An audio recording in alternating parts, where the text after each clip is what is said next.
अस्सलाम वालेकुम नाजरीन, welcome in the second part. Doctor Sahib हक साहब हमारे साथ बैठे हैं, जिन्होंने हमें बताया कि फूड की अहमियत और हम कहाँ खड़े हैं और कौन से ख़तरनाक चीज़ें जो है ना फ्यूचर में फूड को इनसिक्योर कर सकती है। तो हम सेकंड पार्ट में आते हैं। डॉक्टर साहब, आपने पहले पार्ट में तो कम से कम मुझे बहुत डरा दिया है, तो सेकंड पार्ट में आ जाते हैं। यहीं से जो हमारा प्रोग्राम है उसकी कंटिन्यूटी हाँ, करते ठीक। हैं जी। ठीक है। हुँ। फूड जो खुराक की कमी है ना सर, उसका इंसान की ज़हन के ऊपर, जिस्म के ऊपर, मतलब ओवरऑल सिचुएशन में आप क्या कहते हैं, उसके क्या असरात हैं? हाँ, ये सवाल काफ़ी इम्पोर्टेंट सवाल है। असल में खुराक की जो कमी होती है, कमी का मतलब ये नहीं है कि ओवरऑल स्टमक में कितना लोड है। कमी का मतलब है कि उसकी जो न्यूट्रिशन वैल्यू वैल्यू है, वो अगर कम होती जाती है, मसलन आप वो 7-8 ग्रुप में से सारे यूज़ नहीं करते, तो आपके जिस्म में डेफिशिएंसीज़ क्रिएट हो जाते हैं, मुख्तलिफ डेफिशिएंसी। और उसमें जब कोई चीज़ डेफिशिएंट हो, तो उससे बीमारी ज़रूर कुछ ना कुछ क्रिएट हो जाती है और लोग बीमार होना शुरू हो जाते हैं। अब आपको बाज़ जगहों पे बंदे लगेंगे कि बड़ा सेहतमंद है, बड़ा हट्टा-कट्टा मोटा है, लेकिन ये है कि उसमें न्यूट्रिशनल वैल्यू की कमी होती है।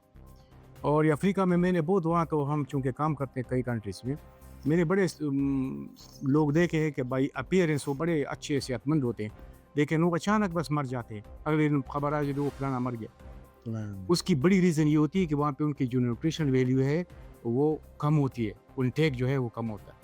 तो वो चीज़ें नहीं खाते जिसमें ज़्यादा न्यूट्रिशन वैल्यू है। उसकी रीज़न सबसे बड़ी रीज़न जो है वो गुर्बत है। जैसे भी हमने पूछा कह रहा है मेरी कमाई इतनी नहीं है कि मैं गोश्त खरीदूँ, हाँ? या इतनी कमाई नहीं है कि मैं फ्रूट खरीदूँ। तो वो चीज़ें नहीं खरीदते, लिहाज़ा उसकी जो है वो नीचे चली जाती है ना। वो आपका तो चार्ट भी खुला हुआ है, स्पेंडिंग ऑन फूड। या अगर हम यहीं से आएँ, थोड़ा नाज़रीन हाँ, को तो ये बताएँ। चार्ट जो है ये बहुत इन्फॉर्मेटिव है। अगर ये लाइव प्रेज़ेंट करें इस चार्ट को, जी, जी, जी, बिल्कुल तो स्क्रीन पे आए हाँ, हमारे, तो अभी तो आएगा हम तो मेरे इंफॉर्मेशन ख़्याल दे में रहे हैं। लोग बड़ा ज़बरदस्त को समझ जाएँगे। इसको हमने कंपेयर किया है कि खुराक, ओवरऑल खुराक पे जो स्पेंडिंग है, उस वो फूड सिक्योरिटी को कैसे डिफाइन करता है? कैसे हम उससे पता लगाएँगे कि हाँ, फूड ये बहुत बड़ा इंडिकेटर है।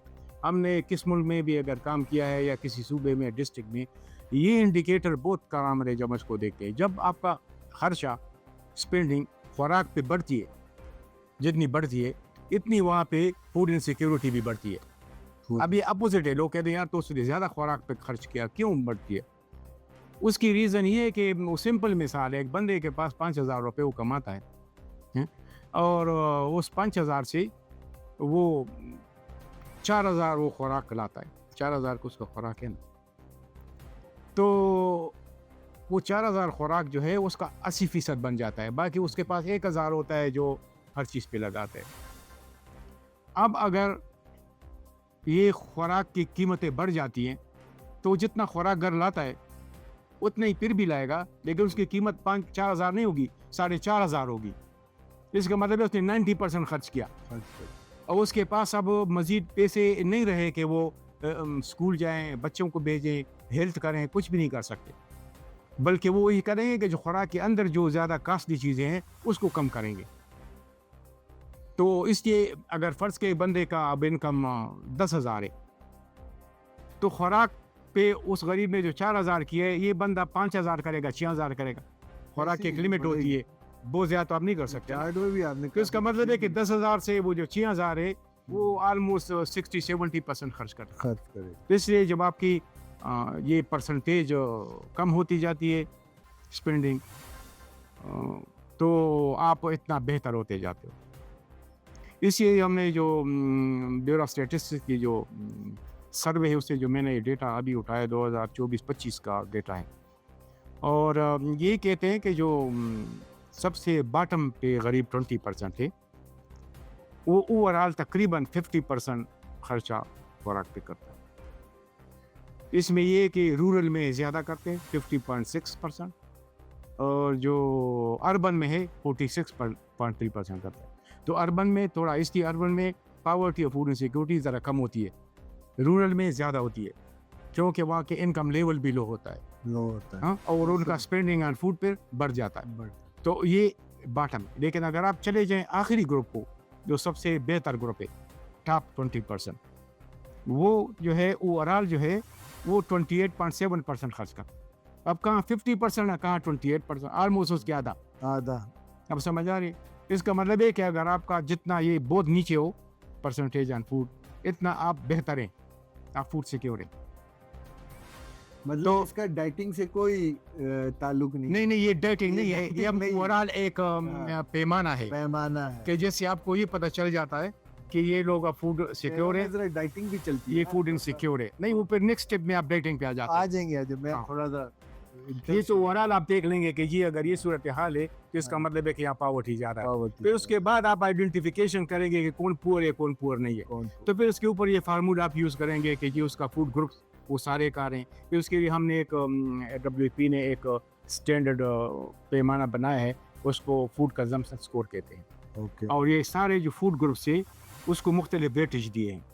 और फिर हम लोगों से पूछते हैं कि यार आपने पिछले हफ्ते में गोश्त कितने दिन खाया, तो कहता है कि हमने 1 दिन खाया, या हमने 2 दिन खाया, हमने नहीं खाया। तो उसको वो वेट के साथ मल्टीप्लाई करते हैं। इस तरह हर एक ग्रुप का अपना अपना वेट है। तो जो ज़्यादा न्यूट्रिशियस फूड है उसका वेट ज़्यादा है। मसलन वीट को 4 पे ज़रब देते हैं, अगर 1 दिन खाया तो 1 ज़रबे 4 हो जाता है। अगर गंदम दाद हो तो तकरीबन 1 ही होता है ना, या 1.2 होता है, 1 ज़रबे 2 होता है। इस तरह हर ग्रुप का अपना वेट है और फिर आखिर में जमा करते हैं और उसका उन्हें थ्रेशोल्ड बना है कि अगर इस नंबर से नीचे हो तो वो फूड इनसिक्योर, फूड और अगर दरमियान में हो तो ये बॉर्डर लाइन पे है, और अगर इससे ऊपर हो तो वो फूड सिक्योर है। तो ये फिर नेक्स्ट स्टेप में होता है। ये तो मैंने जो अब बताया ये बिल्कुल जो आम बंदा देख ले तो उसको पता चल जाता है कि आप अगर आप कंपेरिजन करते हो मुख्तलिफ ममालिक का या विद इन कंट्री मुख्तलिफ डिस्ट्रिक्ट का या विद इन प्रोविंसेस का, तो ईजिली इससे पता चल जाता है कि यार यहाँ पे पावर्टी ज़्यादा है या फूड इनसिक्योरिटी ज़्यादा है। अब ये कि ये मैंने एक ये बना है, पाई डायग्राम बना है, इसमें हर आइटम पे मुख्तलिफ आइटम पे बताया है कि लोग कितना स्पेंडिंग करते हैं, ओवरऑल स्पेंडिंग का परसेंटेज। सो यहाँ पे पता चलता है कि इस फूड के अंदर जो आइटम है उसकी बात करते हैं। फूड में मुख्तलिफ आइटम है ना, आइटम जी ठीक है, बिल्कुल मुख्तलिफ ग्रुप है, यहाँ इन्हें अपने ग्रुप बनाए हैं। अच्छा, तो वो ये कह रहे हैं कि सबसे ज़्यादा जो लोग स्पेंडिंग करते हैं वो मिल्क, चीज़ और एग्स पे करते हैं, 25.9%। मिल्क, चीज एंड हाँ, एग ये ठीक हो गया ब्लॉक दे वो बड़ा दूर से नज़र आता है, जी जी। इस पे सबसे ज़्यादा खर्च होता है। फिर उसके बाद जो सेकंड स्पेंडिंग लोग करते हैं वो सीरियल पे करते हैं, क्योंकि सबसे बड़ा आइटम लोगों का यही है। लेकिन चूंकि इनका प्राइस नॉर्मली मार्केट में हर चीज़ से सस्ता होता है, वो होना भी चाहिए, इसलिए उनका परसेंटेज स्पेंडिंग कम होता है, लेकिन बल्क में क्वांटिटी ज़्यादा होती है। ज्यादा जिस तरह 1 किलो गोश्त पे आप कम से कम 10 किलो वीट खरीद सकते हाँ, इस तरह। जी, तो जी। मतलब है कि वो इसकी उस पे स्पेंडिंग थोड़ा, लेकिन फिर भी द सेकंड हाईएस्ट स्पेंडिंग जो है वो सीरियल पे है, हैं। और जो थर्ड हाईएस्ट है वो वेजिटेबल पे है 8.8%। तो इसका मतलब है कि 3-4 टॉप पे है जो लोगों का अभी स्पेंडिंग है, और ये चेंज होता जाता है। अगर हम कंपेयर करें चंद साल पहले से तो ये शायद इस तरह नहीं था।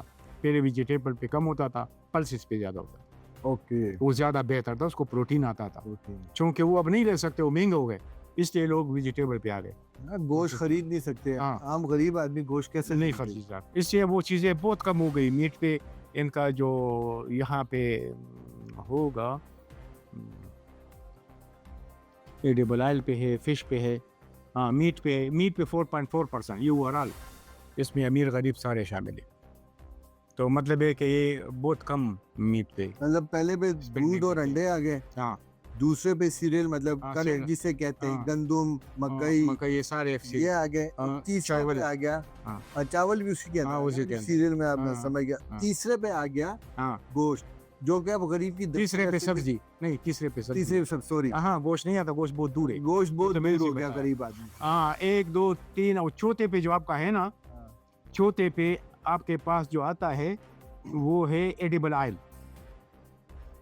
ये कुकिंग ऑयल। ये हर बंदा इसके बगैर तो पका नहीं सकता ना, पका नहीं सकता, अगर ज़्यादा महंगा भी हो तब भी खरीदेगा, कुछ ना कुछ तो हाँ। खरीदे। हाँ इसलिए फोर। किसी और फिर जो है वो चीनी वगैरह, क्योंकि हर बंदा गुड़ और चीनी के बगैर तो चाय नहीं पीता, नहीं रह सकता। और घर में लोग चाय पीते हैं। हाँ, तो ये हाँ। 5th कैटेगरी में आता है कि लोग उसके बाद ज़्यादा खर्च इस पे करते हैं। ज्यादा खर्चा है।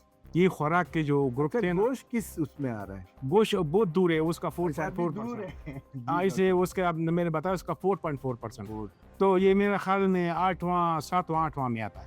ठीक है, हाँ, इस तरह। ये टॉप 5 ये हो गए। हाँ, ये 5-6 हो गया टॉप। तो मैं इसके बाद जो है रेडीमेड फूड, हाँ, ये जो आपने सवाल किया था, यानी ये बहुत क्रिटिकल चीज़ है कि आजकल लोग 7% बहुत बड़ी चीज़ है, गोश्त से भी ज़्यादा, ये जो है ये जंक फूड पे लगाते हैं, रेडीमेड फूड पे। जी, जी, जब ब्रेक हुए थे मैं आपसे पूछ रहा था हाँ। जंक फूड का। तो जंक फूड ये बता रहा है कि पहले बहुत कम था ये बल्कि था ही नहीं शुरू में, तो फिर ऐसे ऐसा बढ़ गया। अब पिछला मैंने देखा नहीं है, लेकिन उसमें पिछले जो 2018-19 में पिछला हुआ था, अब इसका सेकंड सर्वे है, इसलिए हम दोनों सर्वे को मिला रहे हैं ना, दरमियान में कोई सर्वे नहीं हुआ। तो इससे पीछे जो सर्वे था 2018-19 का हुआ था, अभी सर्वे अभी हुआ, और फिर उसके पीछे बहुत दूर हुआ था, तो उसकी कंपेरिजन कोई ज़्यादा फ़ायदेमंद नहीं थी। तो मैंने ये किया कि आप जो दो सर्वे और इस सर्वे को कंपेयर करें, गवर्नमेंट का डेटा है, हाँ, तो कम से कम उस पर गवर्नमेंट की तरफ से कोई एतराज़ नहीं हो सकता। तो वो बस हमने दोनों कंपेयर किए। 2018-19 के बाद कोई सर्वे नहीं हुआ, अभी वही सर्वे को बढ़ा, जो हाई सर्वे, इसको हाई सर्वे कहते हैं। तो वो मैंने उसको इसके साथ कंपेयर किया उसके साथ। तो ये है कि जंक फूड पे बहुत इंक्रीज़ हो गया लोगों का स्पेंडिंग, कि हर तीसरा चौथा बंदा पिज़्ज़ा वो, खाता है, हाँ, बर्गर खाता वो जंक फूड, और ख़ासकर अर्बन में इसकी परसेंटेज बहुत हाई है। रूरल में कम है, इतना ज़्यादा नहीं है, लेकिन अर्बन में एक तो ये कि बड़ा आसानी से मिलता है, पकाना नहीं पड़ता, है। हाँ, और ज़्यादा ख़वातीन पसंद करती हैं क्योंकि वो पकाने की शौकीन नहीं होती थी ना, वो जल्दी कहते हैं कि भाई जान छूट जाए, तो बाहर ऑर्डर करके वो मंगा देते हैं, वो खा देते हैं। डॉक्टर साहब इसका अब नुकसान, इसके नुकसानात क्या हैं? उसमें ये है कि उस पे काफ़ी रिसर्च हुई है, काफ़ी लोगों ने उस पे लिखा है, उसके कई रिसर्च है। एक तो ये है कि वो न्यूट्रिशंस नहीं होता, उसमें वो न्यूट्रिशन हाँ, उसमें वो नहीं होते जो न्यूट्रिशन चाहिए जिस्म को किसी, वो ताकत नहीं हाँ, देती। वो। दूसरा ये है कि उसमें मुख्तलिफ चीज़ें ऐसी होती हैं जिसमें केमिकल्स भी होते हैं, जो कि शायद वो आपके सेहत के लिए भी ठीक ना हो। फिर उसका हाइजीनिक का कोई पता नहीं है कि वो कितना हाइजीनिक है। जब आप जाते हो कि वो बनाते हैं कहाँ पे, अगर वो देख लिया तो शायद आप न खाएं फिर, जिंदगी बेसिकली भर ना खाएं। हाँ। फिर ये कि कौन सा जी, ऑयल यूज़ करते हैं जी, उसमें, जी, हाँ? जी, ऐसा ही है। हाँ, तो इसके जो इंग्रेडिएंट्स है, उसके कंपोजिशन है, उसके जो वहाँ पे प्रोसेस है, क्लीन है कि नहीं है, और फिर उसमें क्या चीज़ डाला है, ये सारी चीज़ें अगर आप देख लें तो इसलिए वो सेहत के लिए, बल्कि बहुत से लोग तो कह रहे हैं कि वो मुज़र है सेहत के लिए, बहुत सी चीज़ें। अच्छा, अब नेक्स्ट नेक्स्ट पे चले। तो नेक्स्ट में ये हमने ये एक बना दिया कि अगर जो ये मैंने मेजर दो फूड दिए हैं, मेजर फूड आइटम्स मैंने लिए हैं, जिस तरह सीरियल है, मीट है, फ्रूट है, वेजिटेबल है, इसमें जो है मुख्तलिफ ग्रुप्स की कंपोजिशन क्या है, कि गरीब कितना खाते हैं, गरीब कितना खा रहा है, यही असल हाँ, जो है ना हाँ, तहकीक है। सेकंड ग्रुप क्या कितना खाते हैं, और आखिर में जो नाज़रीन, अमीर है, ये तहकीक गवर्नमेंट की है, ये गवर्नमेंट का डेटा है। ठीक है। इससे गवर्नमेंट इसको ये नहीं कह सकती कि ये डेटा गलत है। तो इसमें ये है कि जो पहला हम लेते हैं सीरियल, सीरियल अब आपको समझ आ गई, डॉक्टर साहब का सीरियल से मतलब है गंदम, हाँ, चावल, मकई। यस, हाँ, जी डॉक्टर साहब। ये सारे। तो इसमें ये है कि जो गरीब ग्रुप है वो सीरियल पे 23.4% स्पेंड करता है। अच्छा डॉक्टर साहब, थोड़ा हाँ। गंदम बोलें ताकि हमारे नाजरीन ना सीरियल से इतनी उनकी हाँ। नहीं है लफ्ज़ से। ऐसा, अगर आप गंदम बोलेंगे तो वो सही तरीके से हाँ, ठीक है, वो हाँ, समझ। गंदम, मकई वगैरह जो है, जी, जी, जी, ऐसे। उस पे जो गरीब लोग हैं वो अपने जो खर्चे का, टोटल खर्चे का 23.4% इस पे लगाते हैं हर महीने, गंदम पे। गंदम पे। और ऐसा ऐसा जब ये ग्रुप बढ़ता जाता है तो इसका जो परसेंटेज है वो कम होता जाता है। कम होती है। तो जो अमीर है वो 11% खर्च करते हैं इसमें, तो ऑलमोस्ट आप कह रहे हैं कि डबल से भी ज़्यादा गरीब लोग खर्च करते हैं।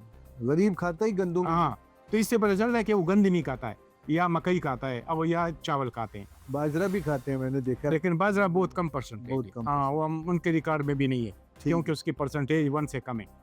तो जब कम हो तो फिर ये रिकॉर्ड नहीं करते उसके साथ। तो ये है कि ये बड़े आइटम यही है, बड़ा आइटम वीट है, गंदम है, गंदम, उसके बाद चावल है दूसरा, चावल है। जी बिल्कुल। फिर जो मकई मकई। ये थर्ड है, और फिर उसके बाद ये जो भी आता है मिलेट, सारगम, वो छोटे वो थोड़े वो थोड़े लोग, ठीक है। हाँ थोड़े थोड़े लोग आते हैं। तो ये जो है 23 और 11%, ये बहुत बड़ा फर्क है अमीर गरीब का। अब जो है सेकंड जो है, मैं आपको सिर्फ मीट का बताता हूँ। मीट का ये सूरत हाल है कि जो गरीब है वो अपने खर्चे का 1.5% खर्च करता है, 1.5। उसको कुव्वत इतनी नहीं है ना, ये भी उसके लिए बड़ी अमाउंट है। अच्छा डॉक्टर साहब, इसको और- थोड़ा जल्दी ख़त्म कीजिएगा, इस पार्ट का टाइम भी तकरीबन ख़त्म है। इसको आप पूरा कर लें, फिर हम नेक्स्ट पार्ट में जाएं। और नेक्स्ट पार्ट, और अमीर जो है वो 6.5% खर्च करता है मीट पे, अपने खर्चे का इनकम का नहीं। तो इसका मतलब है कि इसका डिफरेंस आप देखें, 1.5% और 6.5%, जी, बहुत बड़ा फर्क है गरीब और अमीर के दरमियान। इसका मतलब है कि फूड सिक्योर रहेगा ना, 1.5% कुछ भी नहीं है। ऐसा ही। इसलिए उसका जो डाइट है वो बैलेंस डाइट नहीं है, मसलन उसमें न्यूट्रिशन वैल्यू नहीं है, ये बिल्कुल तो उससे निकल गया।